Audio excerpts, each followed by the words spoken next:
life isn't a straight line. That's been Isabel's experience. Here she is at the age of 5.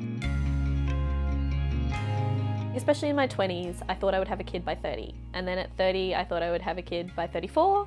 And now I'm like, oh, we'll see.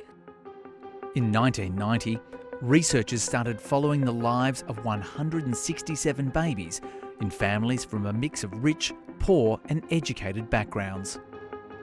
These films, made along the way, point to where life can go. I really want to just travel later on. Journalism, a foreign diplomat, anything really. I definitely didn't think I'd be living in my mum's spare room. The study and the babies are now 34 years old, with important lessons about how the start you get shapes your trajectory in life. The family that you're born into, or the circumstances that you're born into, isn't necessarily destiny. Social policies and programs can make a difference, do make a difference. Principal lead researcher, Dr. Dina Bowman, says the tragedies and good fortunes of life, like illness, divorce, windfalls and luck, are shared equally. But money provides a buffer for bad times. Family wealth or resources can act as a safety net and a springboard. Affordable public housing and welfare payments have degraded massively over the time of the study. Unfortunately, over the last almost 3.5 decades, there's been a disinvestment in some of the policies that are really important in evening up the odds. And the cost of education has become more expensive. Isabel owes the government $100,000 for her degrees. And while higher education is still prized, it's no longer a ticket to well-paid and secure work. I'm never paying it back. It's just, I can't. I'm still taking home less than someone who hasn't studied, and that affects sort of daily life stuff for me too.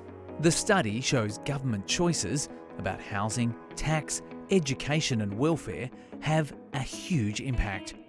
A cohort of babies all born at the same time, policies and government decisions get behind some of those babies and put obstacles in the way of others. As important, family, who share a wealth that goes beyond money. You want to build a car? All right, let's build a car. Alan wasn't born when his parents left Hong Kong and arrived in Australia. His dad worked in a restaurant, still does, and his mum toiled as a cleaner. Every so often during a car ride, a home dinner, Dad would say, do you want to be like me, working a really hard job, 8 to 8 p.m. and never see my family? That kind of narrative has always been part of my journey growing up. We're going to have a race. A push to get ahead. Going to school, having an education, going to university was like almost a default. Just 6 months into his first full-time job, Alan's parents helped him with a deposit to buy an apartment. Now married, with a second child on the way, his family is living with his parents to save for a larger home. Money is obviously a huge factor, but the support and social structures that we have has enabled, I wouldn't say successful, but like a relatively smooth and seamless transition from different life stages. The study shows that the life trajectory of a baby isn't necessarily destined. Instead, it's a mixture of chance, support, and broader issues like job insecurity and the cost of housing and education. Isabel has a new job in a field she's qualified for. So it hasn't turned out how I thought it would, but I don't regret how it's turned out so far. A life in motion.